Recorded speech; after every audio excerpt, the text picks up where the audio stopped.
Hello, everybody. This is Chet and Barb from Salem, Wisconsin, welcoming you to the Living in Las Vegas podcast. Nice.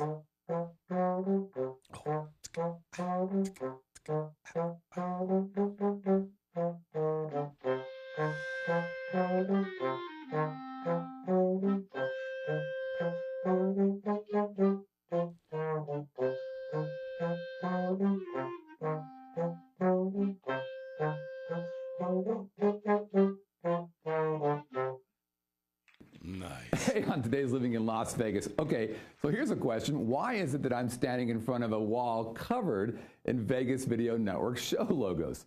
Well, here's the answer. Today represents Vegas Video Network episode number 1000. That's right. Since October of 2010, we have produced 1,000 live multi-camera shows to a worldwide audience, 150 countries, all 50 states. So what are we going to do today? We are going to celebrate. I'm going to give you the inside scoop, kind of a behind-the-scenes look at the start of the network. How did this thing get started? Plus, I'm also going to give you some of the scoop about many of the shows you see behind me. Now, this will be an extended show, but I will absolutely not forget to do Have a Drink on Me. This is the Living in Las Vegas podcast. Let's get started. Boom.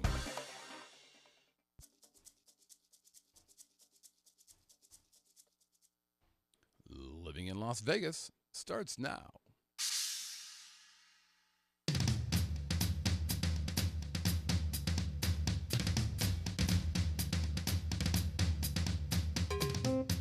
Ladies and gentlemen, boys and girls, welcome from Las Vegas, Nevada, that groovy little podcast that gives you a true first-person look into what it's like to call Sin City your home. The Living in Las Vegas podcast.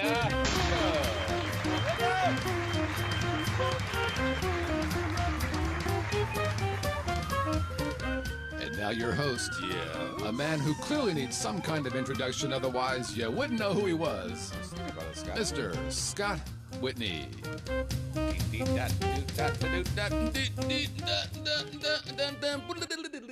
Welcome, everybody, to the Living in Las Vegas podcast here on the Vegas Video Network.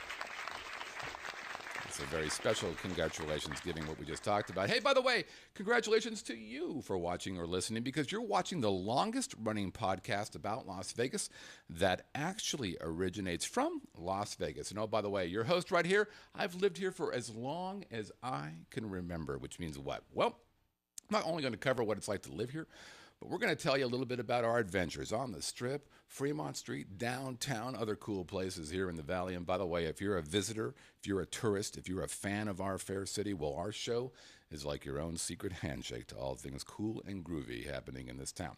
Now, we're live every Tuesday night at 7 p.m. at VegasVideoNetwork.com/live. Again, VegasVideoNetwork.com/live. Join us, be a part of the show, get yourself in the live chat. Some of the coolest people you are ever going to meet. I've got Ted, I've got Andy, I got Barb and Chet, I got some Mikes, I got some Danny, who's about ready to lose some serious money because she thinks she actually knows what vodka tastes like. I've got Glenn, I've got Matt Chipmunks, I've got Mr. Danny, I've got Pops, I've got Rob. I got all kinds of good-looking, happy people there. And you can be there as well. You can be a part of the show. We dedicate this show to much of what's happening in the live chat. So get yourself in there and have some fun. Your whites will be whiter. Your brights will be whiter. Hey, I'm your host, Scott Whitney. Konnichiwa, buenas noches. How you doing, hot stuff? Great to have you here. Been an online broadcaster for 10 years. I'm responsible for the Vegas Video Network. So if you like it, it's all about me. If you don't like it, blame Danny. She's up for it right now. She's going to lose some big bets, and she's going to take the blame for basically everything. Okay, over under. I'm not sure about this one. This one might go long or not. I'm going to give you an over-under of 90. Want to say thank you to Chet and Barb for doing the opening video. By the way, the first time somebody has said, I will embrace the Living in Las Vegas theme song, and I will jazz it up a little bit with a little bit of trombone. One of my favorite instruments, by the way, and the clarinet. So thank you very much for Barb and for Chet for playing along with us here.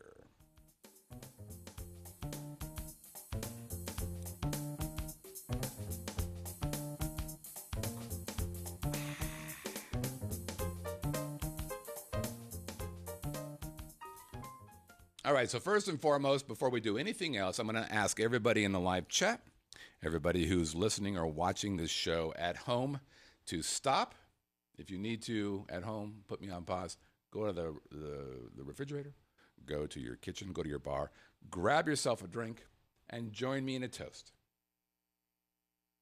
Because I don't know how it happened, but for the love of God, we've created 1,000 live broadcasts here from the Vegas Video Network. So I'm going to toast that.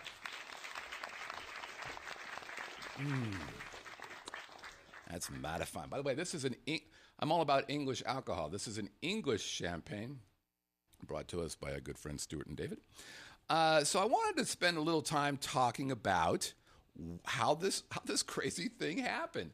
I mean, quite frankly, if you think about it, a guy decides, a young man decides, I think I'm going to create a network out of the blue.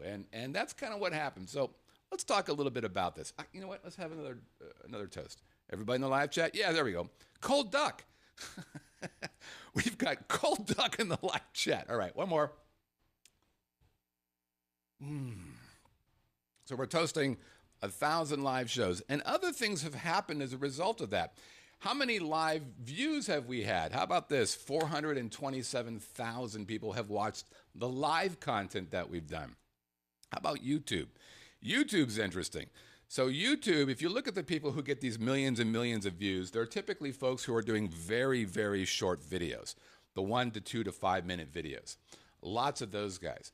We, on the other hand, are basically saying that's not how that works. We believe in the long form story.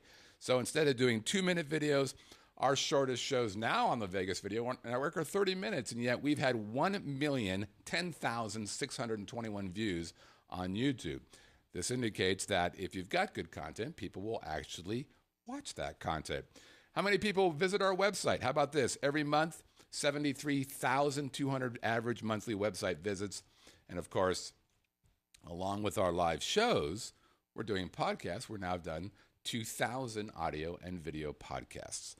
So we're having some fun here. We're doing good stuff. How did this all get started? So as I've mentioned before, I was just reading the live chat, big. As I've mentioned before, this all came about. The network is owned by a company called Podworks. Podworks is an internet broadcasting company that specializes in podcasts, web TV, and live streaming productions. So we solve the problem traditional websites have created primarily. So I was doing that business, and primarily what was happening is companies were hiring me to produce their podcast. In the beginning, it was audio, and then eventually moved to video. So I was like the voice of Polycom, for example. Polycom is a company who has those triangle-shaped phones that you see in conference rooms. So I did a bunch of podcasts for those guys. Mostly, like I said, audio. In about 2009, I started to play around with the video idea. In the beginning, video didn't interest me at all because it was way too labor intensive and it required way too much post-production. So I didn't want to screw with it. Then the TriCaster got on my radar, and what happened was I'm like, well, let me check out this TriCaster thing. Let me see what's going on. So I started playing around with that, and these things aren't cheap. I think the first TriCaster we bought was, this is right, it's probably $10,000 to $15,000 maybe. SD, but it opened up everything to me, and I realized this is the play. So while I was doing this stuff for corporate companies, I felt like I needed to do more. So at the same time, I went and saw a Cirque du Soleil show. And the show was called LiLV. Now, we've talked about this show before. I went and saw LiLV, and I've seen a shitload of Cirque shows. I've seen them before we moved here. They would come every year to the Bay Area. I've seen most of the Cirque shows prior to LiLV here in Las Vegas. So I went and saw LiLV with Melissa and our girls. And I came out of there and went, what the fuck? What is this? I have never been so affected by a show, any show, in my life. And I came out of there thinking two things. A, pretty proud to be a human, because humans did all that. That's pretty cool. But the second thing was I didn't feel like I was working hard enough for myself. I wasn't doing enough to contribute, or I just didn't feel like I was doing shit. I felt like crap for 3 days after watching that show. Love. So at that point, I'm thinking, this podcasting thing I'm doing with Podworks is fine, but you can't scale that. I could only do too many. And I needed to do something that's a bit bigger. Now, I'm a big fan of Las Vegas, so that's how the Vegas Video Network got started. Now, at the same time, I had met two guys who I've talked about, Rip and Wade. And they're my builder Bob. So they also had a TriCaster. They had a really amazing home studio that they built in their garage. Wade can basically build a house in a day. So he had this gorgeous studio. We became good friends. And I mentioned the whole network thing, and they said, we'll help you do it. We'll help you build whatever you need. And just out of the blue. I just barely knew these guys. We just had dinner with Rip or Wade last weekend. So they've become very good friends of ours. So I said, okay. So I started searching around for a property, and we got our first studio, 1,000 square feet, at Convention Center Drive, so just down the street from the convention. And we start building. Now, I don't know anything about building shit, so I was basically in charge of washing paintbrushes. Everybody else was in charge of doing stuff, and I loved it. Now, at the same time, I had to start thinking about, okay, what kind of shows are we going to do? I'm not going to do them all. I'm only going to do one in the beginning and two kind of, but I got to figure out other things to do. So I did a list. I created a list of maybe, that was probably 12 to 15 show ideas, things that I thought would make sense for a network called Vegas Video Network. And then I got smaller and smaller with that list until I thought, okay, I think I really know what this needs to be for this to be successful for us. And so the very first thing I thought was, okay, what are we going to do to focus on what's arguably one of the most well-known aspects of Las Vegas? And of course, I'm talking about drinking. So I thought I got to have a show about drinking, the bar scene. Now, previous to that, about a year prior, we had our very first meetup, the Vegas Video, or the Living in Las Vegas did. And one of the people we met were a lovely couple named Dave and Alicia Ivy. And I thought they were lovely. We really got along with them, but they were complete experts about the bar scene. What was cool about the Ivies was that they were tourists who happened to live in Las Vegas. So every weekend they're out at bars and stuff, lounges and pubs and whatever, and they really knew their shit. So I'm like, I got to talk to these guys. So I went out to Dave and Alicia and said, hey, what are the chances of maybe you wanting to be in this show? Now remember, I'm a guy who, I don't have a network. They don't really know me other than the Living in Las Vegas podcast, but they don't know what the hell I'm doing. They can't know whether I'm full of shit or not. By the way, most people in Vegas are full of shit. So they were like, yeah, let's do that. And I'm like, okay, well, let's do it. And so we created Pub Crawl. Ladies and gentlemen, live just inches from the strip in fabulous Las Vegas, Nevada. Remember that, folks? Where each week we struggle to recall our adventures in and around Las Vegas, giving a unique perspective on the best places to tear it up in the entertainment capital of the world. Oh, yeah. Now, without further ado, here are your hosts, Alicia and David Ivy. So we started Pub Crawl. The very first show we did on the Vegas Video Network was Pub Crawl. Episode number 1, I believe it was October 2nd, 2010. And as you can see in the graphics here, I mean, it was, we didn't know what we were doing. We had, the graphics weren't great. The lighting wasn't great. The set wasn't great in the beginning, but we just did it. And God bless their hearts, they just got at it. Now, this whole thing is work. The idea of doing these kind of podcasts is work, but we had such a good time. We also introduced Rat. Rat was a character that you see over there next to David that they bought him at some sort of fair. And I'm like, well, I'll be Rat. And so we did it. And then eventually we updated the set and it got better and better. But it was, clearly one of the popular shows here on the network. It was a lot of fun to do. But one of the things that we discovered was, this whole podcasting thing can be work. A flea market, that's it, thanks. And so as time went on, I really realized how nice Dave and Alicia were, in that I could tell this was becoming harder and harder for them. They did it for, I think, 3 years or so. And but they were so nice, they didn't want to tell me. So eventually I pulled them inside and said, hey, I can sense this is a lot of work. Let's talk about that. So we talked about it, and we made some adjustments to the schedule. And then I gave them an idea how to, instantly create a whole bunch of episode ideas without really working too hard. And they started going down that path. But what happened was, the reason why we stopped the show was just time. So Alicia is a very important person in the company that she works for. She's traveling all the time. And Dave, for a long time, he was an independent guy, web guy, design guy. But he eventually got a job at one of the casinos here. And it became, a conflict of interest. You can't really talk about a casino fairly if you work for that casino. And there's not much chance that you're going to say something negative about a casino that he works at. As a matter of fact, I said something negative about the casino he works at a couple weeks ago. So based upon that, we decided, okay, we really can't do that. Let's go ahead and call it a day. Now, I will say this, we're still friends, of course, and all that good stuff, but they still do a podcast. So if you want to hear Dave and Alicia, they do a show called Trekcast, which is a very popular Star Trek podcast. So if you look for Trekcast, you'll be able to hear the good people, Ivies. Okay. Besides drinking, one of the things that was very important back to me back in 2010 was the real estate market. This was a big deal. We had just started to come a little bit out of the hellhole, but it was still pretty fresh for most people. And so I really wanted to do a real estate show, and we did a show called Getting Real in, that's it right here, Getting Real Estate in Vegas.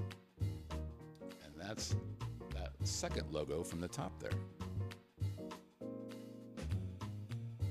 Much different vibe, but again, one of my favorite shows. This starred a gal named Bridget Magnus. And Bridget, hi everybody, I'm Bridget Magnus, and this Bridget is right Getting there. Real. And she was fun because she recognized that what I wanted was, I didn't need a lot of fluff and a lot of bullshit. I just wanted the information. So it's a very educational show. And hers was one of the first shows that demonstrated what I thought was true about this kind of medium, and that was she got deals because of this show. So she didn't go around yelling about how smart she is and all the things that she can do and all of her experience. She just demonstrated she knew what she was doing by talking about her business. And same thing, it started off kind of fun and probably not as well produced as it could be. That's not a great angle, for example. We got to kind of figure it out later. My favorite part of her show was called Friday Figures. And here she went into the MLS report every Friday and reported what was going on there. So we got to see these huge fluctuations in inventory and foreclosures, short sales, 30-day sales, what were on contingency. And as you might imagine, as the show and the weeks progressed, we saw those numbers go bad. So for foreclosures and short sales, for a while it was pretty brutal. But we were also learning about how much inventory should we have to be normal. And so that was a really nice thing. And it was the same thing. After a while, I think she did 3 years. What was the date on that one right there? Hold on. Yeah, so that's almost 3 years out. And it was the same thing. She got so busy that it just made sense for her to end that. Now, the other thing that I really wanted to do, one of the things that I've always been fascinated by is comedy. As a matter of fact, when I was in high school, I thought I might be a stand-up comedian. True story. I was a band geek, and so every lunch we hung out in the band room, and we'd had this little mini stage about this high up, and every lunchtime I did improv, solo improv, just me doing whatever, and I'd pull people from the audience and just joke around with them. I loved it. It's pretty fun stuff. So I have an affinity for comedy. As a matter of fact, when I was, I think, 10 years old, I memorized the first 5 albums of George Carlin. That's what I mean. So I love the idea of having a show where comedians interview comedians.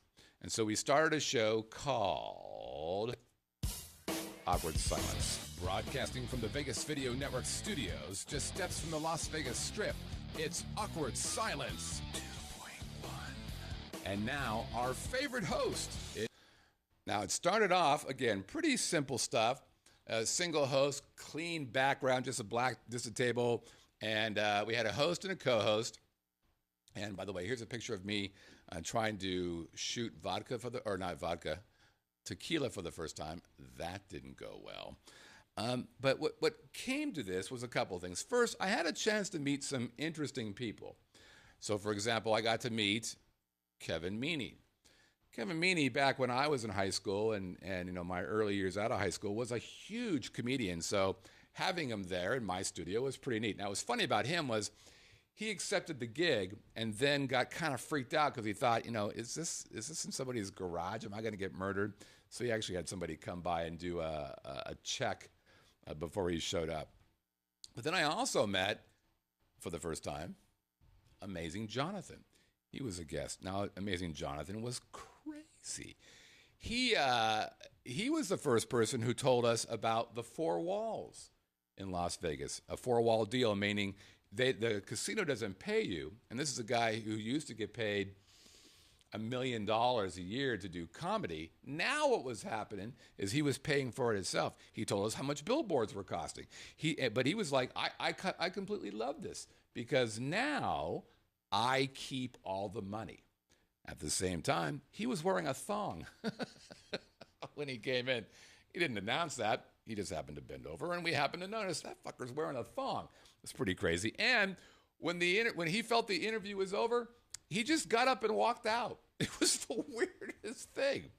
So that was the interesting part. The negative part, and this has been kind of a thing with the comedy thing, was that, come to find out, most comedians are miserable fucks.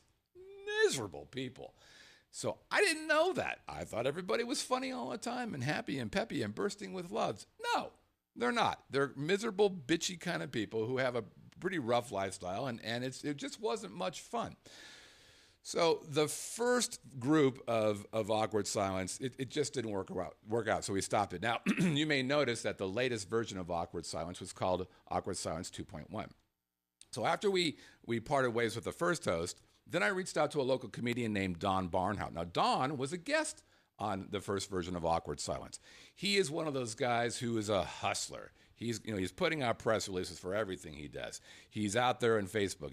He works to get people to know what he's up to. And he's funny. So I reached out to Don, and Don was really into it. And so we got stuff set up, and I designed logos, and I designed the music, and he couldn't do it anymore. He ended up getting a big gig at some cruise line and had to go. So we had to leave. We had to leave with Don. Another guest we had on the first show was a guy named Brandon Gooch Hahn, who's a radio DJ here locally. He does the drive time at the afternoon, I think it is. Like I said, a guest. And one of the things that was weird, or interesting, I should say, is that when I approached these other two guys, I was really concerned that they wouldn't want to do the show because they were friends with the original host. Come to find out,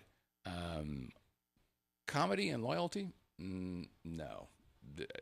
I said to both of them, yeah, I know that you're a friend of Brian's. And they're like, nope, that's not how this works. Oh, okay, great. So Brandon, I met him at, I think it was TGI Fridays over at Aliante or whatever it was, and he was a very nice guy, super friendly. He wanted to make a couple changes to the show, so instead of a straight interview show, he wanted to do a little comedy news thing in the beginning, so we did that. And he wanted to do he had a friend who he wanted her to be, a remote reporter. We did that, but she, of course, was on a green screen that we did every week. And I thought it was great. So we brought in Brandon to do Awkward Silence 2.1, which was fun. That's when I learned even more so that famous comedians can be absolute dicks. 2 stories. The first, Gilbert Gottfried. I'm a fan of Gilbert Gottfried. Affleck, for God's sake. Come on. So he shows up, and he's one of those guys that were too cool for the room, right? Didn't want to be bothered much, didn't want to do much chit-chat, not a lot of hello, not a lot of hi, not a lot of info. He just wanted to fucking do the show. Now, when he got on the show, he was great. If you watch the show back, he's a big laugher. But, man, he didn't want to have much time for us outside of just being on the air. So he was bad. He was not the worst. The worst was a guy named Mark Cooper. This is Mark Cooper here. Mark had a show, I think it was called something with Mr. Cooper. I forget. It was a TV show. So for a while, he was, doing pretty well, making TV money, living the life. Hanging with Mr. Cooper. Thank you, Gregor. Live chat to the rescue, baby. So he comes in, and holy shit, he was the ultimate too cool for the room. Wouldn't look at you, didn't really want to have anything to do with you. And I'm trying to get him to be comfortable. Can I get you a water? Here's how her show works. Here's the yeah. I'm like, what the fuck, man? I'm trying to be a helper bee. Right? Didn't want to have anything to do with it. Now, when he got on, same thing as before.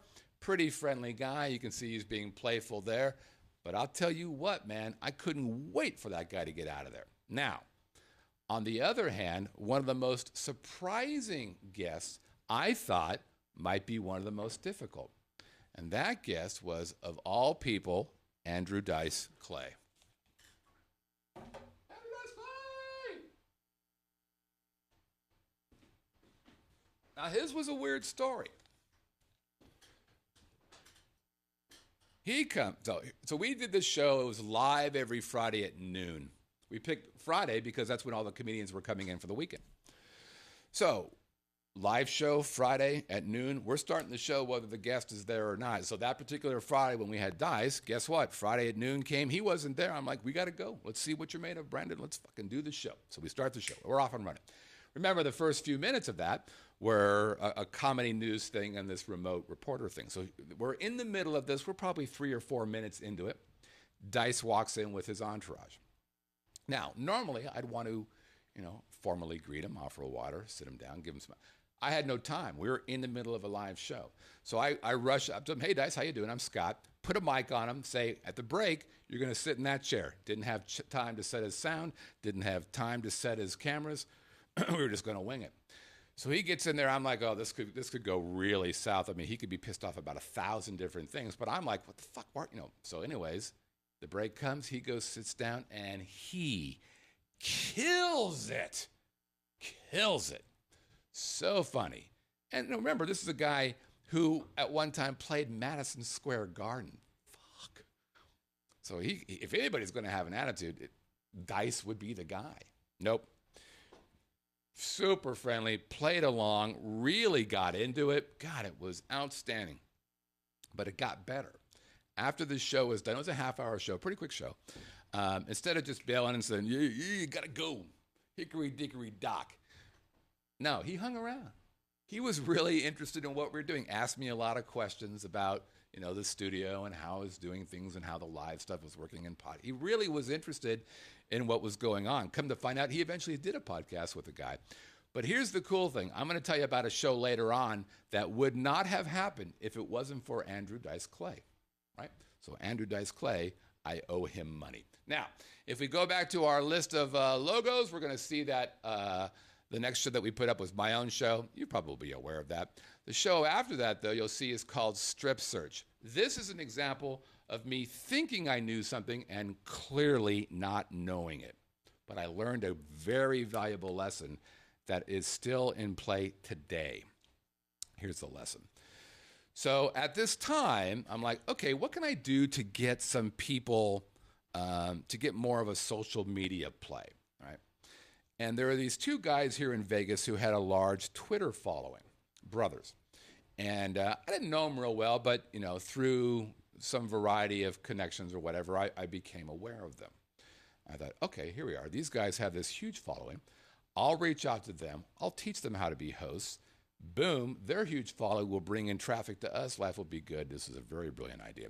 So we came up with this show idea called Strip Search, which is a great title, by the way, right? Searching the strip for ideas and shows and shit. Great title. So I bring these two guys in, and we do this show, and a couple things. Just because you want somebody to do a show doesn't mean they can do a show.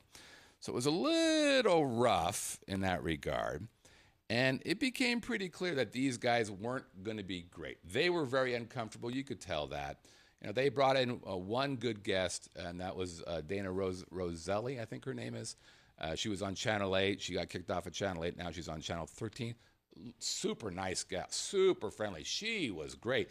She's somebody who could have gone, what the fuck am I on? But she handled it real well. But here's what I learned that was fascinating. Like I said, these guys had 15, 20, 30,000 Twitter followers.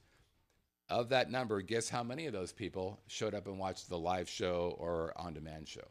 The answer is not fuck all, not one. They couldn't generate any traffic whatsoever. And I could tell, because we have residual traffic just from being on the network. People on our network get traffic just because they're on the network, naturally. They were doing nothing. It was nothing. It was shocking about this. We got 50,000 people. And that's the ticket.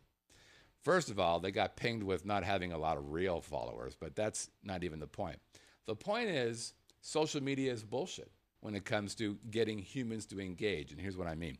Look at the Kardashians. I don't know how many followers Kim Kardashian has. Let's say it's 100 million. Look how many people like or retweet or whatever. Thousands, hundreds of thousands. But if you look at it as a percentage, it's less than 1%. Less than 1% of people are actually doing what Kardashian asked for. Nobody sees that because there's so many. So it's kind of like the advertising on broadcasting. Oh, yeah, we've got several million people watching. How the fuck you do? You have 7 million people who can watch, but there's no way you know that. But we're going to pay on the guess. And they're doing that with their Kardashian stuff. I've got millions and millions of people following. Well, I can see that. I've got, these people thumbs upping, but it's such a small number. And I learned with that show there, the Strip Search, that having a big following doesn't mean shit. And this became true over and over and over again on all these different shows. We have a large number of famous people on a variety of our shows. It almost never translated from social media to actual viewers. There's one exception, and I'll tell you about that a little bit later. So that really let me down. Now, one of the other things that we wanted to do is I've always wanted to do a friendly show. So the next show that we brought on the network is a show called Cup of Morning Sunshine, which was my show. And Cup of Morning Sunshine, the idea was good news, good stuff. I just wanted to have happy stuff. That was the first. And the other one is I wanted to use one of our virtual sets. So this is the set of Cup of Morning Sunshine. It's one of the virtual sets that we have, and you can see it. It's very nice. It's kind of fun, very friendly. I taught you how to twirl a drumstick. I taught you a great hangover recipe. I taught you how to fill out a resume. I taught you how to remotely be in 2 places at one time. It was a pretty cool show. It was, like I said, fun to do. I think my favorite was probably the twirling the drumstick stuff. But the insight was, you know what? The good news thing doesn't really resonate with a lot of people. You've probably heard the term, if it bleeds, it leads. I discovered that with Cup of Morning Sunshine. Now, we came out saying, I knew I was going to do 10 episodes and just be done with it. I just wanted to create a virtual set-based show that was friendly and happy and peppy and bursting with love. If there had been a lot more viewers, I probably would have extended it. But A, it didn't bleed, so it really didn't lead. B, I was pretty busy producing 5 other shows. C, it just didn't really resonate. So we put an end to that show, like I said, after 10 episodes. But you can still watch it today if you'd like. All right. So that was the first group of shows that we used to launch the network. Right? So Pub Crawl, Getting Real, Awkward Silence, Strip Search, and Cup of Morning Sunshine. Oh, I forgot to play the music for Cup of Morning Sunshine. Isn't that nice? Actually, here's what it looked like. There it is. Isn't that fun? Whee! All right, that's enough of that. Okay, so that was phase 0.04 of the Vegas Video Network. So we did that for a while, wanted to make sure we're good. And then I wanted to do some more. So I'm a big fan of magic. And Doug Geinzer, who's now on the network, as a matter of fact, introduced me to a gentleman named Steve Dacry. And the show we did was called Behind the Curtain. And Steve's deal was he was a close-up magician, arguably one of the best close-up magicians in the world at the time. He was considered top 3, top 5. Fascinating guy. Holy crap. He's been around, forever in the magic world, in the Vegas world. And he's an old school guy. So when we first met, we were supposed to be a half-hour meeting over at one of the station casinos. We ended up together for 4 hours just bullshitting, drinking, and talking. But then he wanted to do the next step, which was let's have you and your wife meet me and my wife to break bread. So we broke bread at Benihana's at LVH at the time. Why? Because he had a show there and he wanted me to see the show. It was an amazing show. I love close-up magic. So we started this show called Behind the Curtain. And it was funny.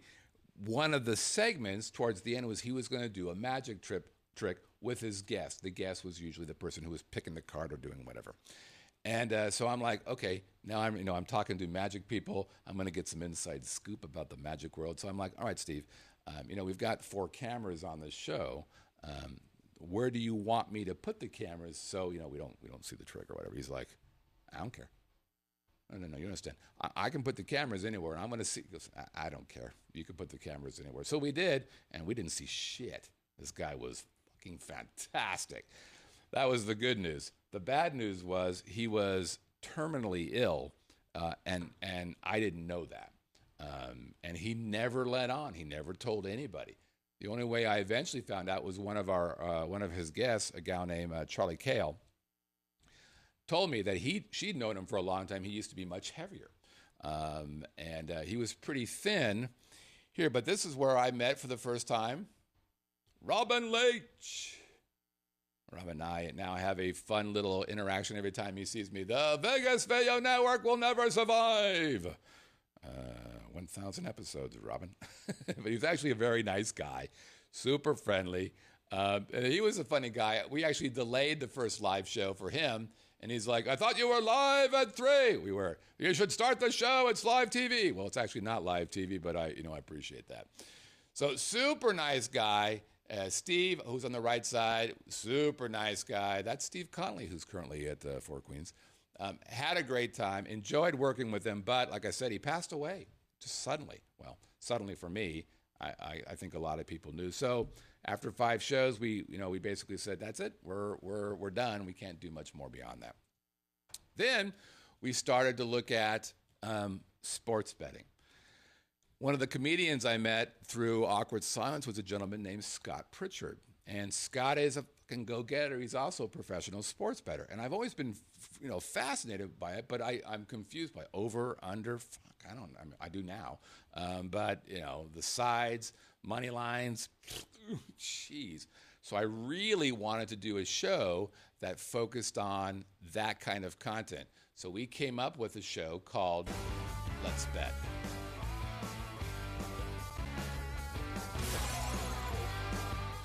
Welcome to Let's Bet. I'm your host, Scott Pritchard. Yes, you are, Scotty. Another virtual set-based deal. And this was the first time we got to use my conspirator here at the Vegas Video Network, which was Jacob Cannon. So Jacob was, joined the network immediately at the beginning of it. It was pretty funny. Jacob was really into it. He really wanted to be on it. I'm like, okay, well, here's kind of what it is. It's a new thing where I'm unsure if it's going to, be a play, but here's the idea. Here's the plan. Here's my thinking. He's like, I'm in. But actually, his wife, Sally, interviewed me to make sure it wasn't a full of shit kind of story. So apparently I passed the audition. And we put Jacob on as Scott's co-host. It was a really fun show. Got to learn lots of neat stuff.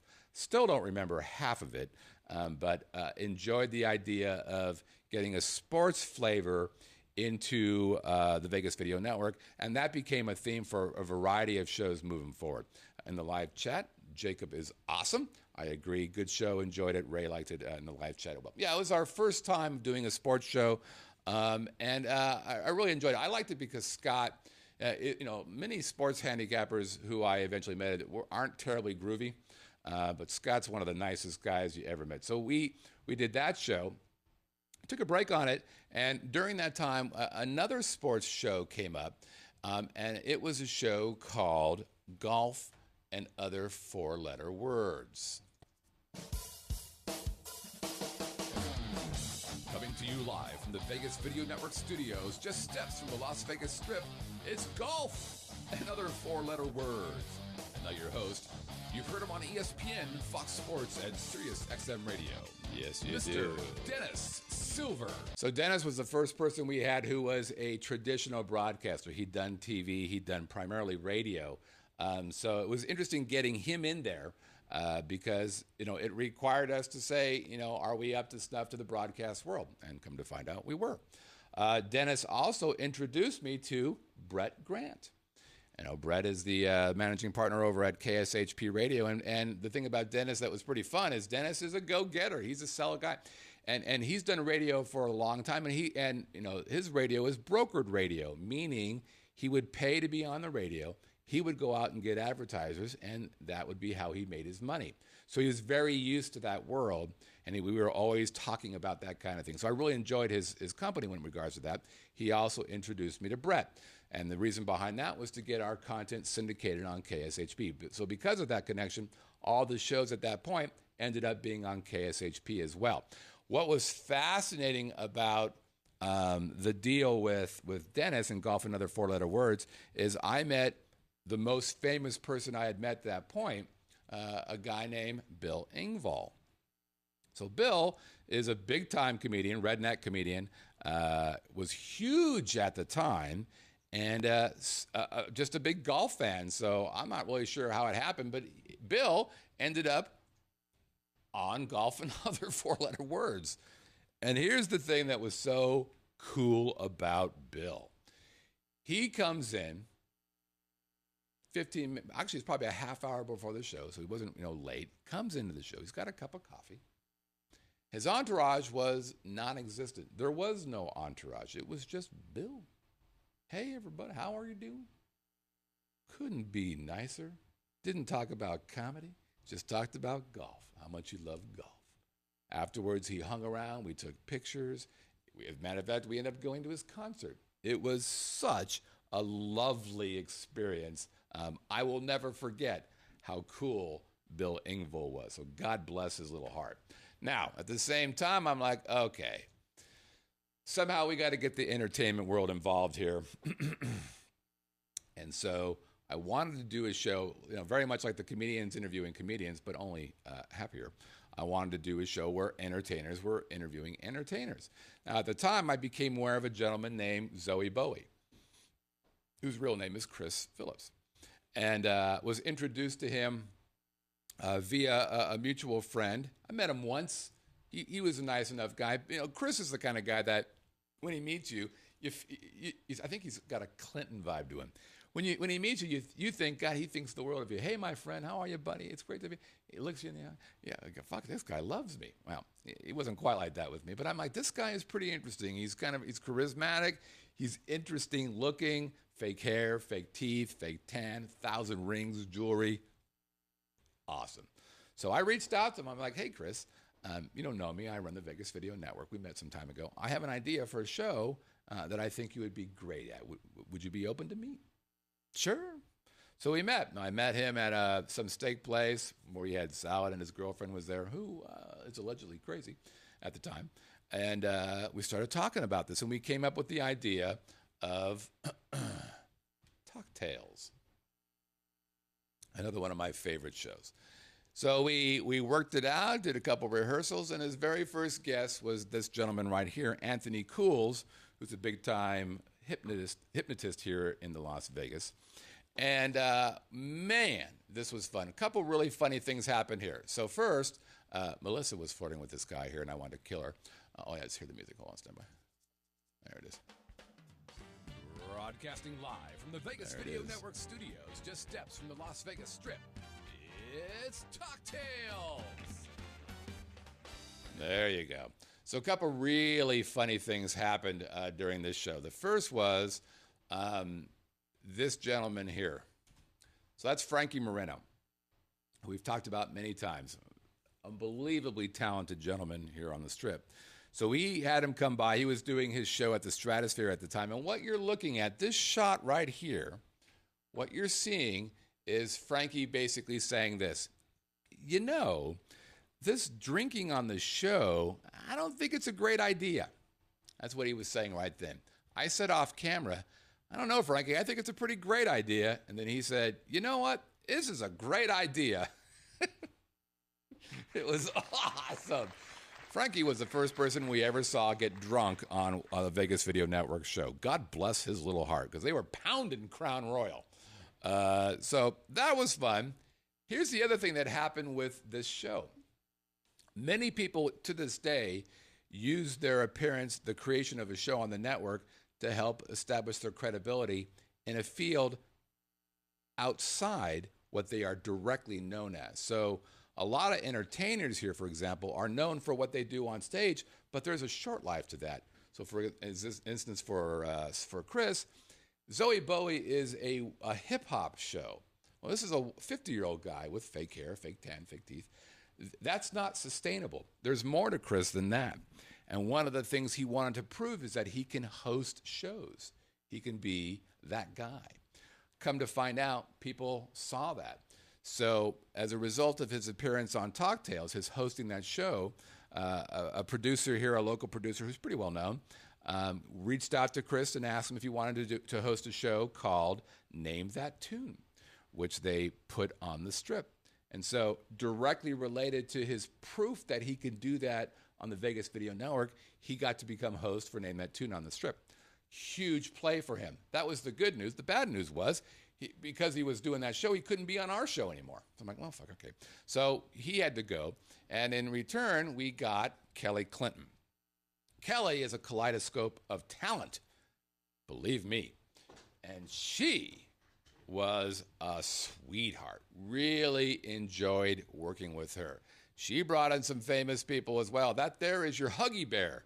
And over there, well, that, God bless you, is George Wallace. And the most famous of all, Rich Little comes in. All these guys were hanging out in Las Vegas, and she knows everybody. You know, part of the job of a host is to bring people in. And good God, she was bringing some pretty cool people in. This was a fun show. And this was the first time I saw an entertainer who had an amazing work ethic. Kelly Clinton is a worker bee. And she got that gig, by the way, because she was a guest on Chris Phillips' version of Talk Tales. And actually, she wasn't the primary guest. We brought on Clint and her to talk. And I saw him. I'm like, good God, man, these guys are great. She's hysterical. So I reached out to her, same kind of thing. Hey, would you be interested in this? She was thrilled to do it. She came in and just knocked it out of the park. And like I said, work ethic, check this out. So occasionally she'd have a show to do on a Monday when we did these shows Monday at 5 o'clock. So what would she do? She wouldn't say, hey, Scott, I can't make the show. No, what she would do is say, hey, I can't make Monday 2 weeks from now. So 1 week from now, can I shoot 2 shows in a row so that the next week we can play one of those shows? She was thinking that way. Fucking awesome. So as a matter of fact, the George Wallace show, we did George Wallace, and then right after that, I forgot his name now. But it was, back to back. It was very, very cool. She did this probably half a dozen times. So I think that she is awesome. And if you ever have a chance to go see her, she's down at the Bootlegger every Monday, go see Kelly because she's all that in a bag of chips. Now, the other thing that's obviously really big in Las Vegas that I wanted to tap into was food. So we came up with a show idea called Top of the Food Chain.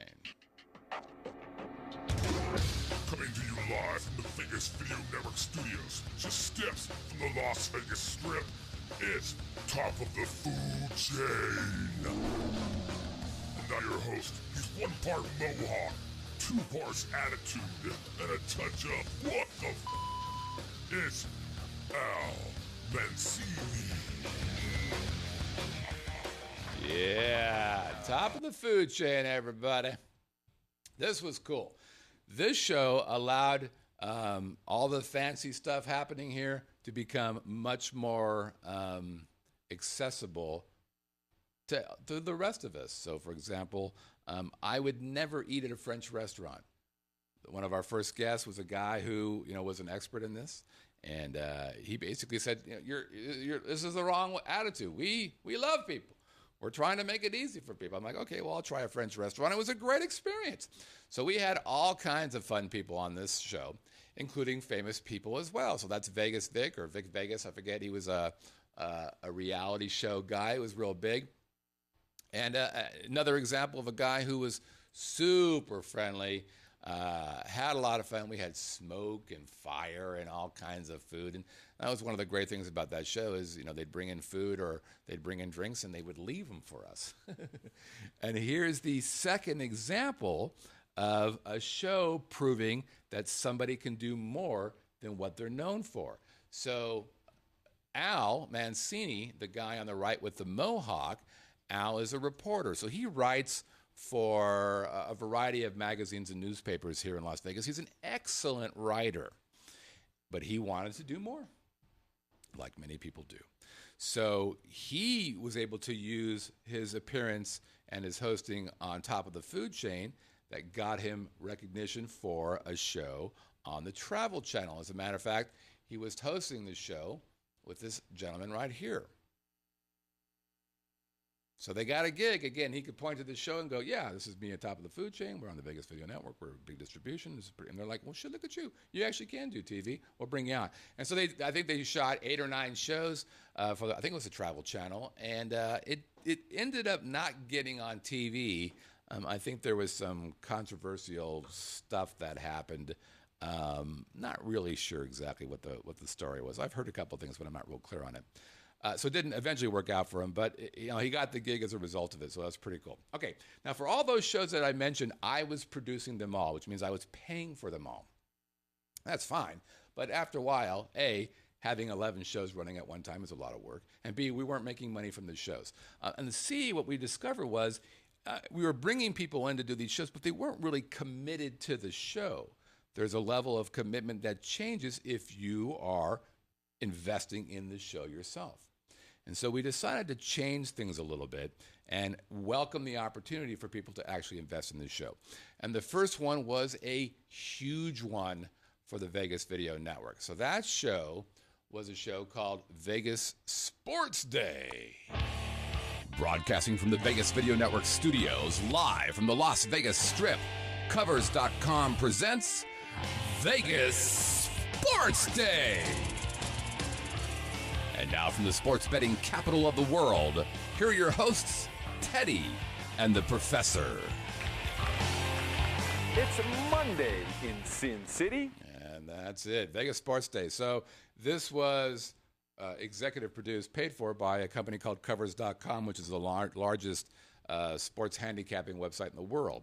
So they came out and actually the Professor, Dave Malinsky, that's the guy on the left-hand side, discovered us and kind of vetted us, and we went through the basically interview process, and this was our first daily show. So we did a show Monday through Friday. I think it was at 9:45, 9:30, or 10 o'clock. I forget what time it was in the morning, every single day. And this was, without question, the most complicated show we've ever done on the network. To give you an example. So Malinsky, again, the guy on the left-hand side, wrote the script for the show. This was an amazingly rough show to do. So right now, we have what's called a show planner for Vegas Video Network shows. And those shows are usually about 1 or 2 pages long. This show here was 10 pages of script every day, 5 days a week. We did 127 episodes. How many graphics, how many assets? 30. Lower thirds, graphics, videos. It was unbelievably complicated. And we were doing things with TriCasters that I'd never seen anybody do before. So we were on the bleeding edge. It was an amazingly good show, and it was not used to its potential. I think at the beginning, Covers were like, I'm not really sure these guys know what they're doing, so we're going to kind of bury it in case it goes bad. Okay, fine. So we did a bunch of shows, and it was great. But they just kind of buried it. And then we're like, hey, guys, you guys are paying serious money for this. You might want to actually show your customers the show. So we got them to kind of create a page that was buried behind it was just the weirdest thing. But some people started to recognize it. But they kept burying it. And it was one of those things where, Peter had to tell Paul, to tell Mary, to tell Fred to get shit done. So shit didn't get done. Eventually, we got a link from the homepage.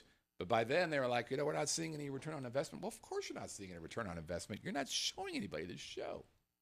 So what was an amazing show, technically great. The information, man, oh, man, it was fascinating. It just didn't get done. So that went away.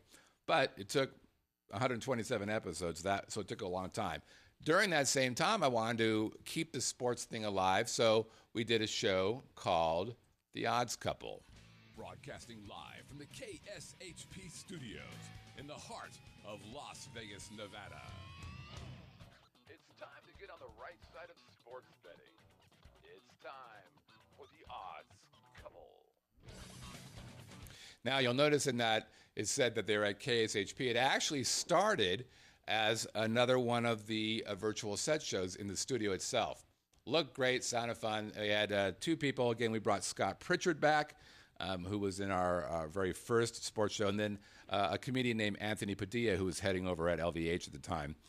So we did it there for a while. And at the same time, we were talking to Brett Grant about what was going on there. And we started talking about, is it a way that we can shoot high-quality video in his radio station? So we actually transferred the show from the Vegas Video Network. We took some equipment, put it on his site, and started shooting the show from KSHB stations. So we did that for a while. Anthony then left, and we brought in Brett. So Brett's first appearance solidly on the Vegas Video Network was on The Odds Couple. And as many of you know, Brett is a killer sports guy, arguably one of the best sportscasters I've ever read or ever heard. So he fit in really, really well. And, man, we had a lot of fun there. This is one of the most enjoyable times I had on the show. Scott Pritchard lost a bet, and so he shaved his head on air. He didn't seem to think that was funny, but I thought it was great. Now, remember I told you that Andrew Dice Clay got me a deal?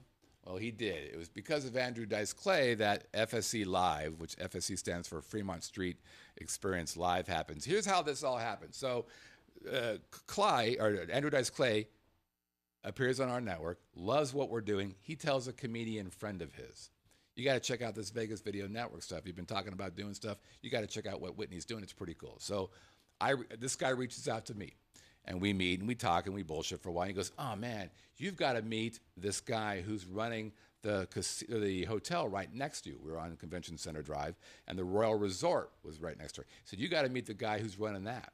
I'm like, okay. So I reach out to that guy. He's like, oh, yeah, I'm next door. I'll come by. So he comes by. We bullshit. We become friends. He's a great guy. He goes, oh, man, you've got to meet Jeff Victor. Who's Jeff Victor? He's the president of the Fremont Street Experience. I think this would be perfect for what they're doing. Okay. So I met Jeff, and come to find out, Jeff really liked what we were doing. So this was an incredibly difficult shoot. This is from the very first episode of FSC Live. This is Jeff and I sitting on the Main Street stage. You can see the Fremont Street Experience below us or behind us. It was exciting, but amazingly complicated. So it was 4 cameras. We basically moved our studio out of our studio onto there every week. So we had 4 cameras, we had confidence monitors, we had tally lights, speakers. Man, it was a bitch. Plus, it was winter. So it got cold, so cold sometimes that the cables started to get stiff, which is not a feature, typically. But man, oh man, it was a fascinating show. All things St. Patrick's Day, as only Las Vegas can do it.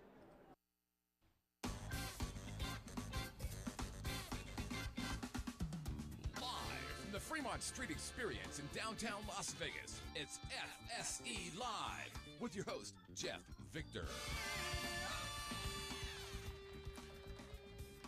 Good stuff, man. And Jeff turned into be an outstanding host. His was an interesting thing. Again, they invested in this, and we spent months rehearsing with Jeff in our studio before we put him out on the actual the show itself, and watching him get better and better and better. Man, that was so fun. We're still friends today.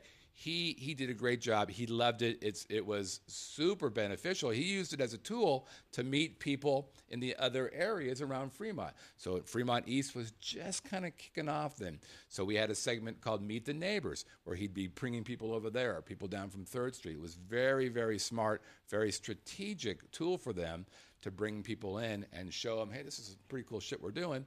We'd love to bring you guys in here as well to be a part of what we're doing and kind of share the wealth, if you will. So super, super smart.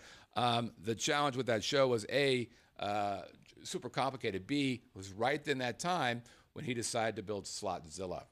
And Slotzilla took a boatload of time and money, and he just didn't have time to do it again. So that's why that show stopped. And then since then, I became not interested in trekking there. It basically took us 12 hours to shoot a half-hour show, which is a lot of work. But again, it was a pretty cool show. So at that same time, I was like, with Talk Tales was kind of this idea of being Playboy after dark, right? The part where you're sitting around the lounge and having a drink and bullshitting with your friends. I wanted to take that to the next step. So I reached out to the Stratosphere because they had Frankie Moreno there. I had already, met him through Talk Tales and thought this guy would be fascinating if we could do a show from his dressing room. I'd been in his dressing room. It was pretty groovy looking. I'm like, let's do a show here. So Frankie's all into it. And so I pitched it to the good folks at the Stratosphere. And they were like, okay, let's do that. So we created After Dark with Frankie Moreno.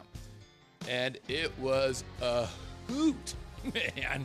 This is the second show where if you watch this show long enough, you're going to see people get seriously drunk. As a matter of fact, on that graphic, right? Let me see. There's Chris Phillips. This graphic right here on the left-hand side, you see Frankie's brother. This is... I'm Claire Sinclair. Oh, yeah, Claire Sinclair did the opening video for us as well.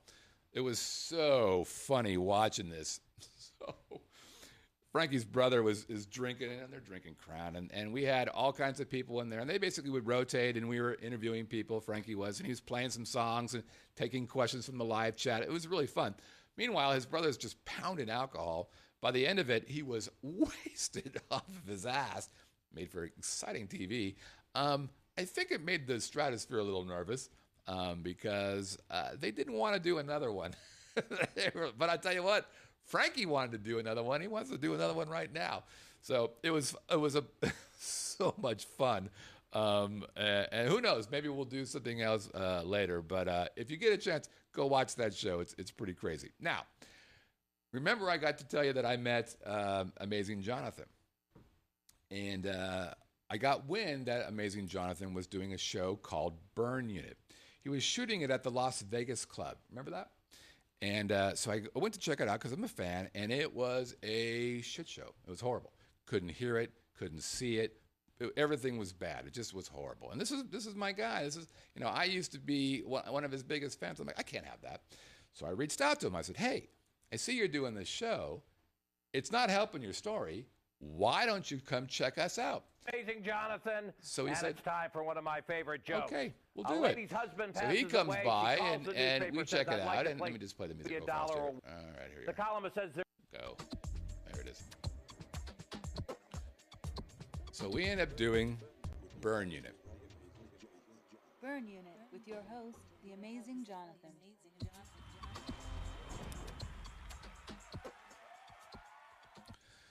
So he comes in, and this is an example. Kelly was good at this too. When we did the show, he had that room filled with audience people. 20, 30 people were in that studio when he was doing the show. And it went from looking like hell to being a really interesting show. For example, this was the very first episode. They had people coming in, and this guy's got 2 drills that he's drilling through his nasal cavity, and it's coming out his mouth. Yep. That was crazy and a little kooky. And there's one of his bits where he's got a little baby arm. And there's Amazing Jonathan again. So this is one of those examples where, it's pretty exciting to meet your comedic heroes, but not so much. He was pretty tired at this point. He was working hard to try to make this stuff happen, but he was pretty beat up, and come to find out he has a pretty serious heart condition, which I didn't know at the time. But I think that made him a little unhappy at times. And we had some disagreements on what we thought would be a good idea. His idea for the very first episode was having some woman popping ping pongs out of her vagina. And I said that wasn't going to happen. And he really didn't like that. He didn't like being told no. How Prince-like, right? So, but it was my network. And although he was paying to be on it, I had, requirements to deal with. And so I said, that's not going to happen. And so he was pissed. I mean, pissed. And this is about, I had told him not to do it, about 5 minutes before the show, the ping pong girl pops in. I'm like, you're not on. I don't know what the fuck you think you're doing, but you're not being on this show. And told him that, and this is 5 minutes before the show. He's fucking pissed at me. I'm like, okay, well, this is great. So we ended up doing the show, kind of got things through there, but it just wasn't much fun. It was an example of, I thought this would be great, but there was a lot of folks around there that just didn't feel quite right. And and by the way, I'm sure I didn't feel quite right to him. I was probably too square in his world. So we parted ways, and he went on doing the show at other places and ended up eventually telling people publicly that, he probably didn't have a year to live. That was about a year or so ago, a little bit more than a year. He's still kicking around. I still see him around. And actually, we ended up kind of making up. That same year, I bought some really nice Christmas presents for folks, and I delivered it to him his house. And he was just so sweet about it, really appreciative. He actually went out and started grabbing things to give me for Christmas. Of course, he didn't plan on doing that, but I showed up, and he's like, well, here, let me get you this, and how about this? It was kind of nutty, kind of sweet, a little odd, but I appreciated that. And that was around the time that I just started to start the co-op, the Vegas Video Co-op. So I put the network on hiatus for a while so I could focus on what I wanted this co-op thing to do. So I started the co-op, got things working, knew that was going to be a success. And at that same time, Brett Grant got involved with the co-op, and so we were shooting a bunch of videos for him, and he knew about the Vegas Video Network. The Living in Las Vegas podcast. I had put that on hiatus as well. And Mike Hughes, boo, 18 months of doom. And so Brett kept hassling me about, you got to bring the network back. You got to bring the Living in Las Vegas podcast back, and I want to be your co-host. I'm like, okay, all right, God damn it. Let's just do that. So change the way the way the network was going to work. So in the live chat, Danny's husband asked, how do I make money? Well, this is how I make money. I make money on the Living in Las Vegas when I take advertising, but that's not why I do this show. I do this show to prove that I know how to do online productions. So it's a proof of concept. There's two reasons why you do shows from a producer. You make money or you motivate people to take action on your behalf. This show that you're seeing right now helps other people go, oh, he actually knows what he does. He's eating his own dog food. And people watch this and go, yeah, I think I want him to help me as well. So I decided and looking at the shows previously, the people who were investing were people who were serious about doing the work. They put their head down. They did the homework. They were prepared. They wanted to be a part of this. I love that. So when we started the network back up, I said, okay, we'll bring people on, but you've got to invest in yourself. You've got to believe in your own bullshit. If you don't believe in it, you cannot be on the network. It's not a play for you. But if you do believe it, I will give you the tools to do the work. And that's what happened moving forward. So the very first show that after I brought my show on, so my show has always been kind of like the anchor of the network because it's the longest running. It has the most views, the most listeners. But then we brought on a show called Trash Talking with Legends.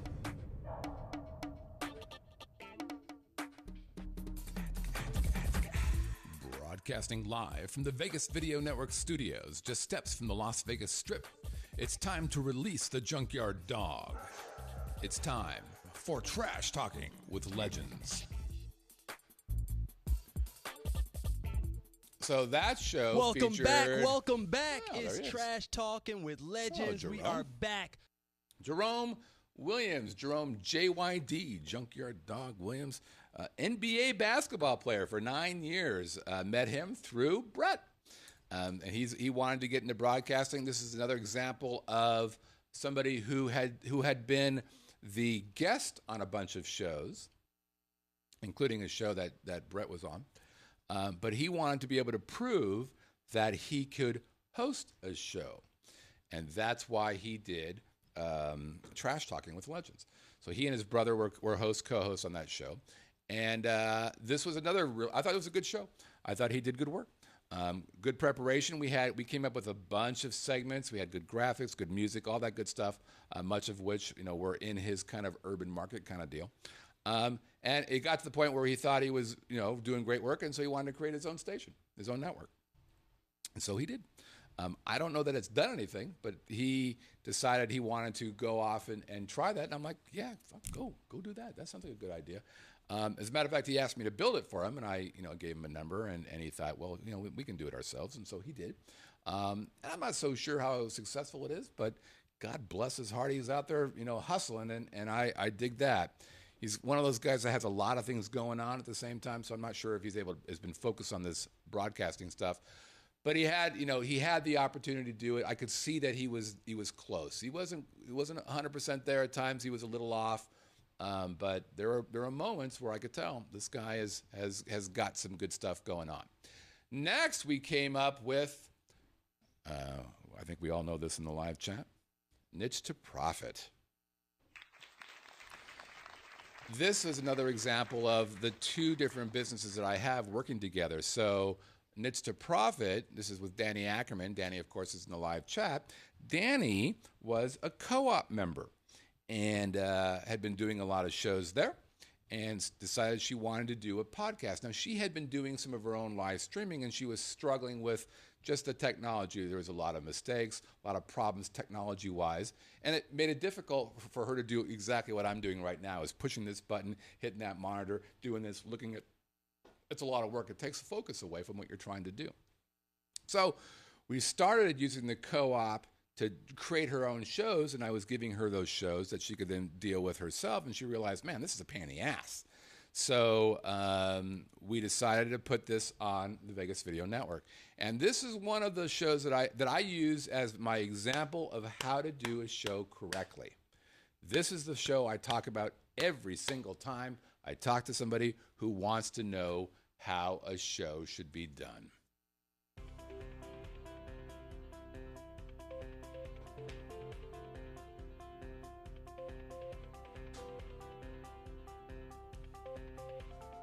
Now, why do I say that? Here's why. I think I said it a little while ago. I said, the key for a producer is that they want to either make money or motivate people to take action on their behalf. Most people come to me and say, I want to make money in the show through advertising. They are almost always wrong. What they don't recognize is, the guidelines for podcast advertising are not very pleasant. To make $47 from an advertiser in a podcast, you have to have 1,000 views every single episode. In the podcasting world, that is a lot. That's a lot. Most people can't come to that number, but they think they can. They think they should get hundreds of dollars, and they're just not. It's not worth it, and they're wrong. But the real value of a great podcast, a business podcast like Niche to Profit, is to demonstrate your credibility without claiming it. In other words, to motivate people to take action on your behalf. This show is perfect for that. So this show, moved around a little bit in the beginning. Right now, I think it's in the pocket. Here's what she does. At the beginning of the show, it's an hour show, by the way, which is a long show. It's hard to fill an hour. She does that without much problem whatsoever. First half of the show is a single topic. She might interview somebody, or she might give, her talk about, for instance, being in a niche or shipping or whatever. And I prefer actually when she just does her own thing, because she gets to demonstrate she knows what the hell she's talking about, instead of relying on guests who may or may not know what the fuck they're talking about. But the real power for her in the niche that she's in right now and the people she's reaching out right now is the second half of the show, because her job is to teach people how to sell on eBay. So she has a membership thing that she's tweaking right now, but she's got this membership thing that people sign up to be a member of the Danny app. And so what happens is in the second half, she's like, okay, here's how to do things. Our first segment's called Why Won't They Buy? What do they do on that? I'm going to show you a bunch of listings on eBay, and I'm going to show you why these things aren't selling. That topic's wrong. Your pictures are wrong. Why are you charging for shipping? Blah, blah, blah, blah, blah, blah, blah. And she's visually showing you this because her laptop is another camera in our world. We pop it up. People can see that. So she's literally giving this stuff away for free. So here's what happens. You listen to this or you watch this and you're like, God damn, she's giving away all this information for free. I could take her advice right now, do it, benefit from it, and I'm not paying her a fucking penny. She's doing that for free. Imagine what she charges for, right? It's a huge play. So she teaches people how this is not working. She has another segment called Hot Sales of the Week. It's just the opposite. Here's why this listing worked. And by the way, claiming credibility without having to say anything, people who are in the why won't they buy, many of them end up in the hot sale of the week. They do what she told you. Guess what? You're in a hot sale. She's not telling you she's good. She's fucking proving she's good. It is brilliant. And then her final segment is pick it or pass it. She shows you a picture of this thing here. Did I pick this or did I pass it? Here's some clues to what it is. Guess and win some stuff. It is very, very, very, very smart. Now, she's struggling with, okay, am I charging enough for her business? That's a business decision that she has to have and a business decision that we have chatted about. But the way that show is positioned is perfect for what she's doing. Literally perfect. Another show that we had on the network is called Conversations with Jess Talk and Lisa Listen. A lovely couple. It is Jesse and Lisa Farrell. They are personal coaches. One of the fun things with this show was I had the opportunity to meet Louis Gossett Jr. How cool is that? Welcome he was super nice as well. Called Conversations. There's Jess talking right there. I am Jesse. His was a funny deal, Mr. Gossett Jr., because when we set up to do the Skype, this is a Skype call, by the way. This is another example of our great Skype technology. Here's another example of that. There's Danny interviewing somebody in Skype, the guy who owns Death Wish Coffee. Looks like he's right next to her. I think he was in Dallas or whatever. Very cool stuff. Here's what the funny thing about Louis Gossett Jr. So we wanted to call ahead of time, Skype ahead of time, so we had his shit together, technology-wise. So we call in. We can't talk to Louis, of course. We talk to his assistant. So I'm explaining to him, here's what you need to do, lighting stuff, sound, headphones, whatever. And the assistant's kind of getting it. Well, I could hear Louis on the side going, well, we can do that. I'm like, well, fuck, man. Just get in there and talk to me, and we'll make it happen. So I thought he was going to be one of these prima donnas. I remember he's an Academy Award winner. I thought he was going to be one of those guys. Nope. Super friendly, really nice, had a good time, informative, engaging. It was a ball dealing with him. So I really appreciate being able to meet that guy. Here's another example of a show where, what time are we doing on time? Yeah, we're going a little long. Another example of a show where they started off as co-op members and ended up becoming Vegas Video Network shows. And this show is called Girl Chat Sports. So if you use the co-op correctly, it's a farm team, right? You can get your stuff together, you can practice, get comfortable, and that's what Melissa Ferris did and Jamie Collier. They're like getting it together, trying to figure it out. Then they went away to do their own podcast, realized their distribution wasn't good. They had some technical issues as well, and they came back to the network. I was able to listen to what they had done in the past. They had gotten a lot better, so we started doing Girl Chat Sports for them. Really fun show. This is another example of a show where they're doing this to demonstrate that they have the capabilities of being broadcasters in other areas. And they're working towards that. They're getting better and better every show. They're not 100% there, but they're making it happen. So I'm hopeful for that. Last two shows real quick. One of them is called House Seats Presents. This is with Bryce Krausman. Bryce owns House Seats here in Las Vegas. He also owns DW Bistro. What a fun guy. This is, one of the great things about my job now is, part of the criteria to be a part of the co-op or be part of the network is that you get it. We're having a good time. We're having fun. And Bryce is the quintessential I'm going to have a good time guy. So it's been a joy working with him on that. Lots of shows coming up on that. And also, he and I are brainstorming on yet another show that he wants to do. And then finally, the last show we'll talk about is a show called Inside Medicine. And this is a bit more serious. This is about what's going on in Las Vegas, or actually Southern Nevada, from a healthcare perspective.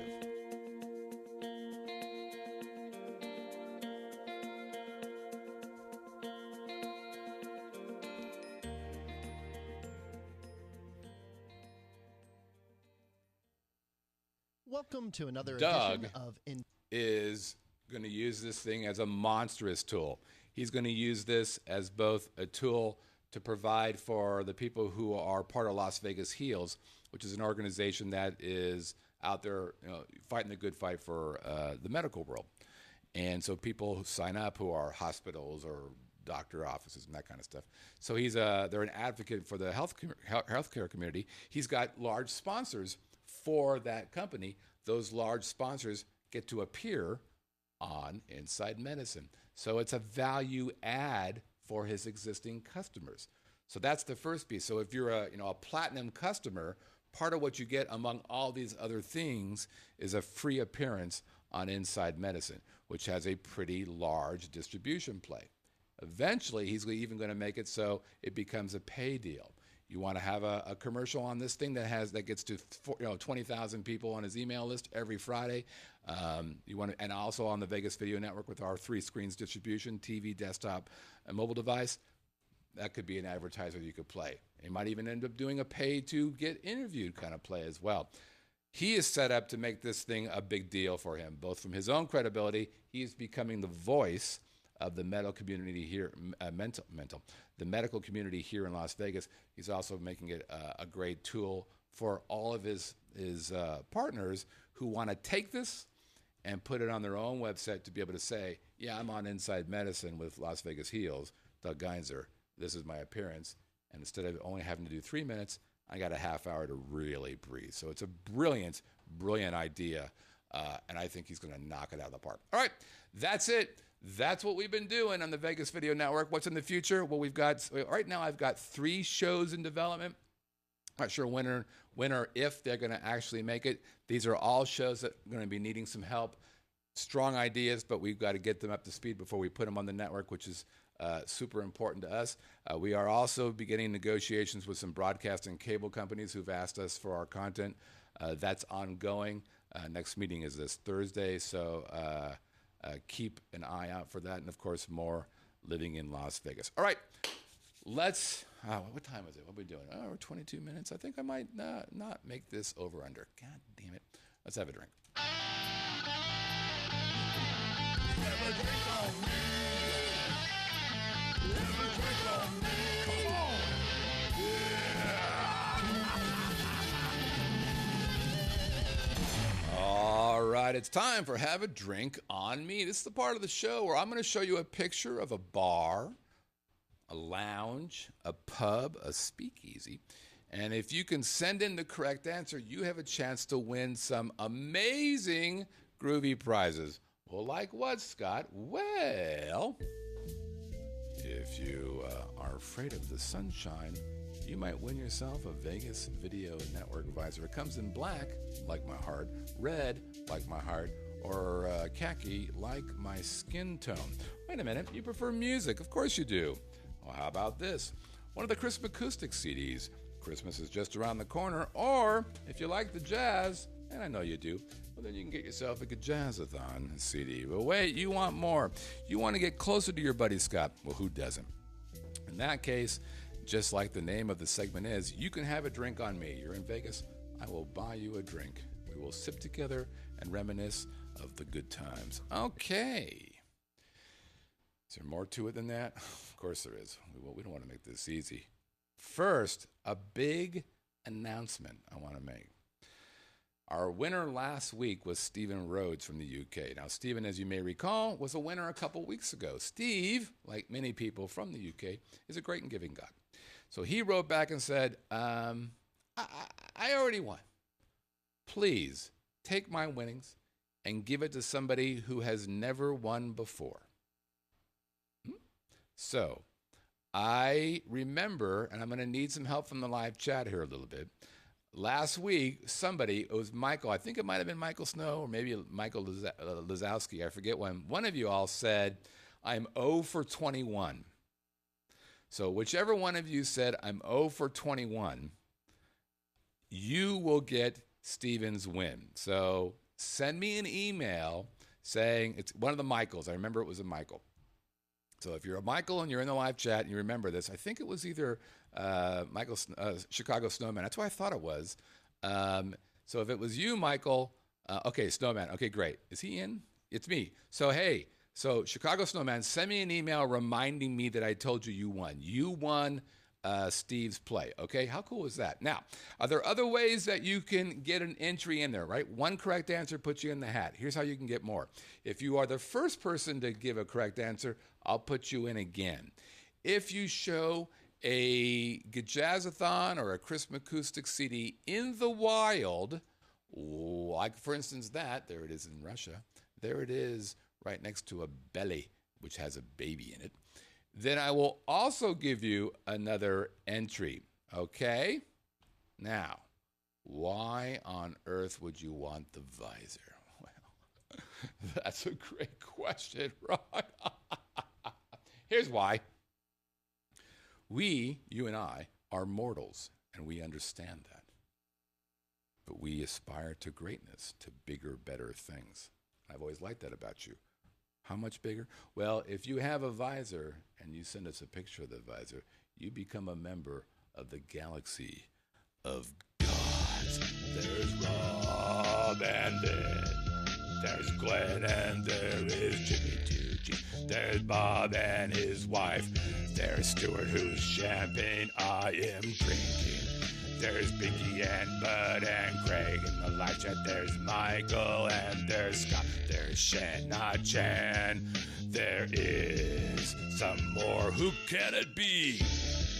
There's Alan and Aaron, the more talented one, at the nudist colony. There's Pops and Sammy and your buddy Scott. There's Jackie. Christina's baby are because of me. There's Brett's dad. And Don and a dog, there's Wayne, and there's Ken, who's in Hawaii. God bless him. He took my stuff all the way there. There's Mike. Oh!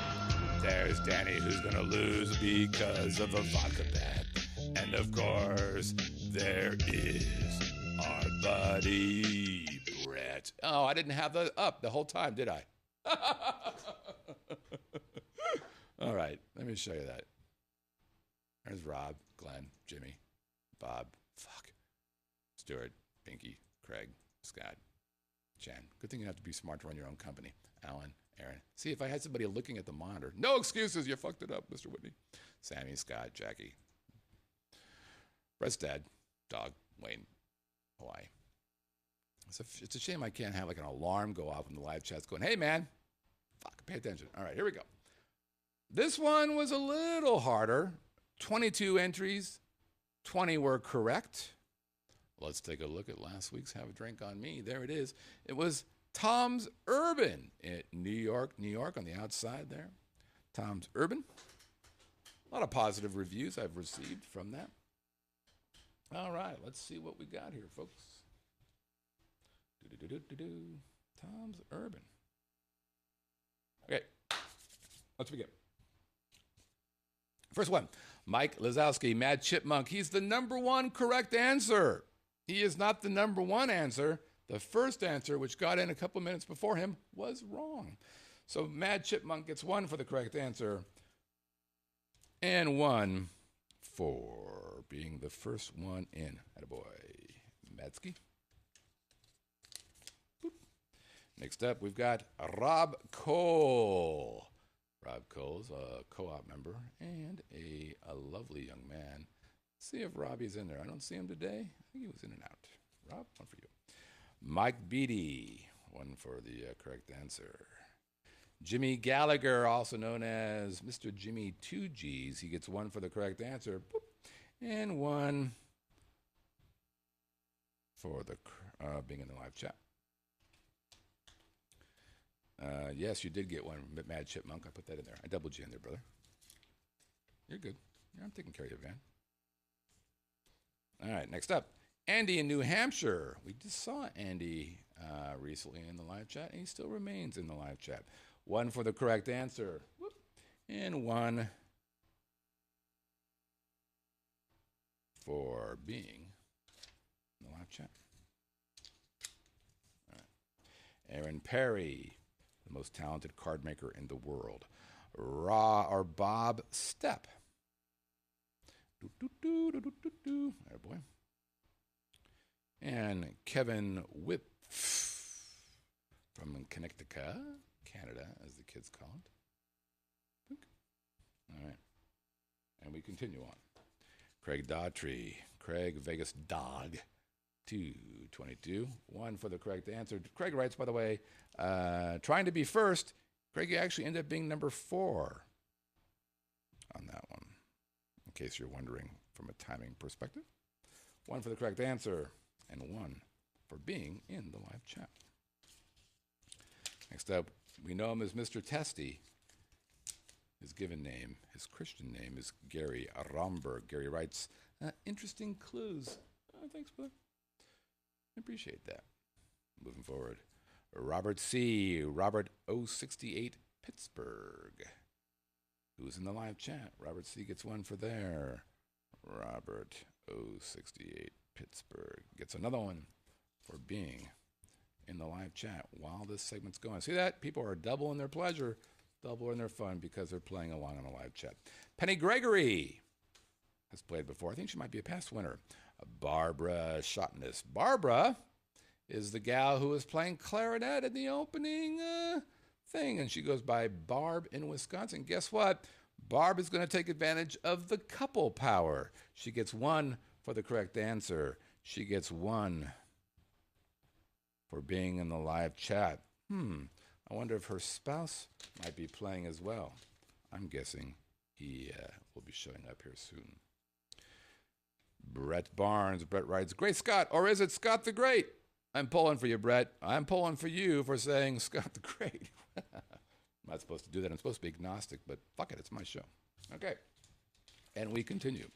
Michael Snow, 1 for the correct answer. Boop.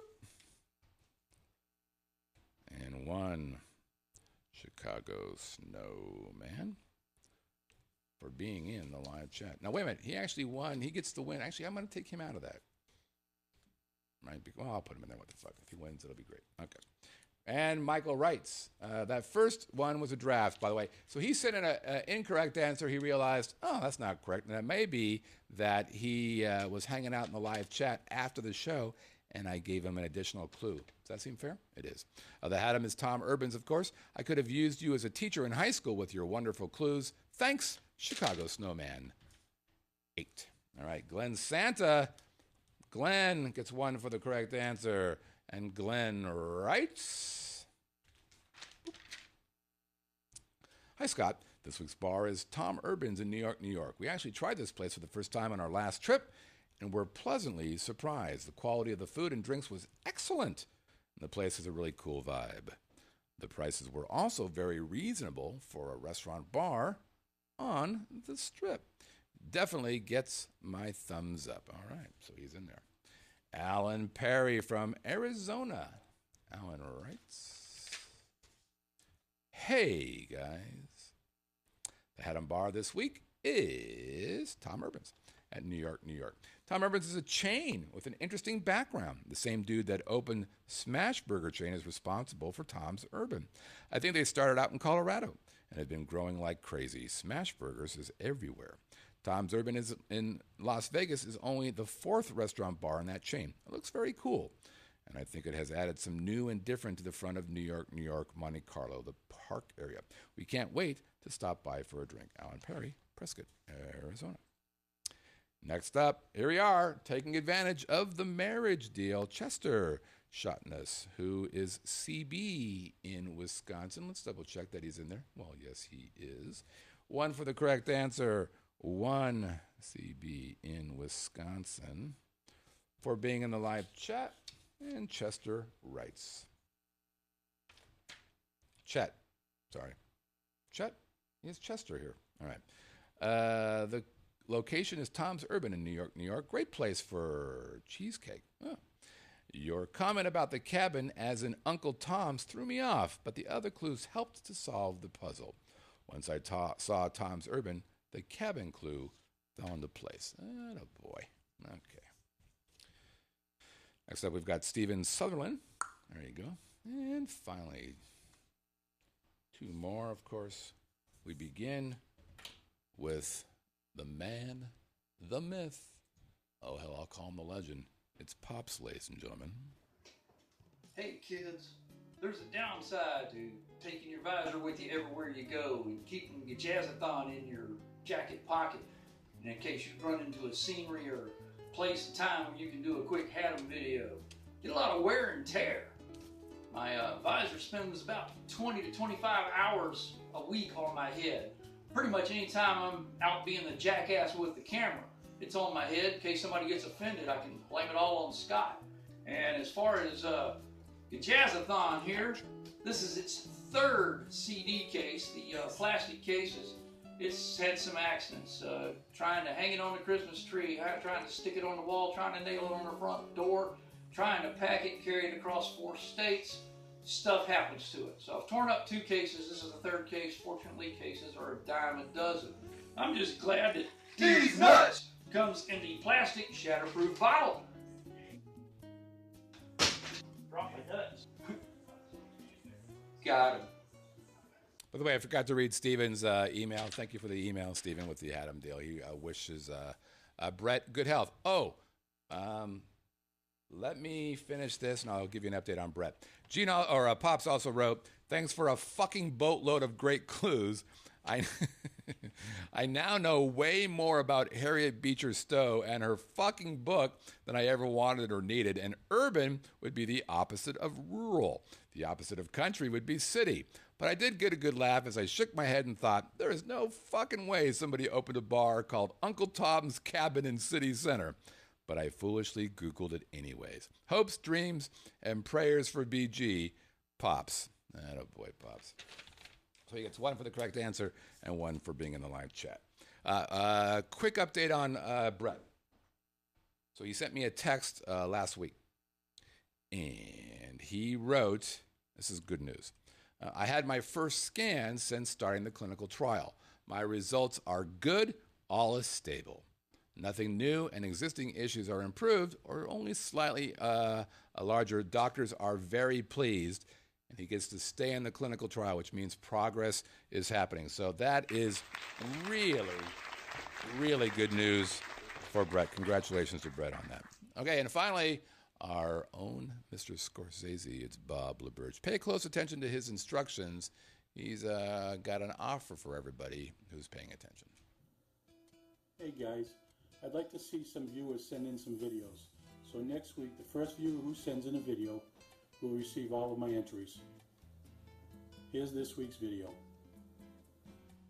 This week's bar is Tom's Urban, located at New York Hotel and Casino. This elevated bar overlooks the Strip and is a great place for people watching. Its interior is very attractive and stylish. The menu includes crispy duck wings, lobster rolls, sticky pork belly rolls, taco sampler, and carrot cake for dessert. And here's the ultimate urban cowboy. You guys have a good one, and we'll see you next week. Another great job by Bob. Thank you, Bobby. All right. Let's take a look at who first we got. Oh, almost forgot. 1 for Bob, 1 for the video. Okay, here we go. And our winner for today's Have a Drink on Me is Penny Gregory. Congratulations, Penny. You win yourself a hat or a visor, music, or a drink on you, buddy. I will send you an email for that. Okay. Let's look at this week's Have a Drink on Me. Okay, here we go. Take a good look. Clue number 1. This place could have been named after Laverne and Shirley's friend, the Big Ragu. This place could have been named after Laverne and Shirley's friend, the Big Ragu. Hint number 2.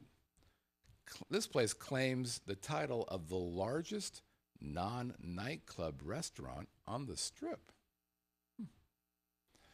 This place claims the title of the largest non-nightclub restaurant on the Strip. If you're in the live chat, somebody is trying to give away the answer. Is that the advantage of being in the live chat? Perhaps. Or perhaps not. Saucy. Hint number 3. You know, you guys are all pretty smart, so you're only getting 2 clues. Yeah, I think you guys are pretty smart, so you're only going to get 2 clues. All right, if you know the answer, you're going to send your email to where? You're going to send it to haveadrink@vegasvideonetwork.com. Again, haveadrink@vegasvideonetwork.com. There you go. And that's it, everybody. Thank you for playing along. We enjoyed you being with us. Thanks to the live chat. You guys were, as always, awesome sauce. Hey, if you want to send us an email that we can read on the show, you're going to send it to onairq@livinginlv.com. Again, onairq@livinginlv.com. Let's say you want to send us a voicemail because you have a lovely singing voice. I've always thought that about you. You're going to go to our website, click on that little red tab on the right-hand side, and it's going to pop up a box that allows you to start recording your voicemail. And it's going to work because you have a microphone attached to your computer. We're all over the place. We're on iTunes. And give us a 5-star review. We're on YouTube. Give us a thumbs up and share us with other people. Plus, you'll find us on Roku, where we have over 32,000 of those accounts installed. We're on Stitcher, TuneIn, Chromecast, Apple, Google, and Fire TV. We're on Google Play, and of course, we're on the Vegas Video Network. All right, that's it, everybody. We love that you came out here. Thanks for supporting the network. Thanks for supporting the show. We'll see you guys next week at Living in Las Vegas on the Vegas Video Network. Take care.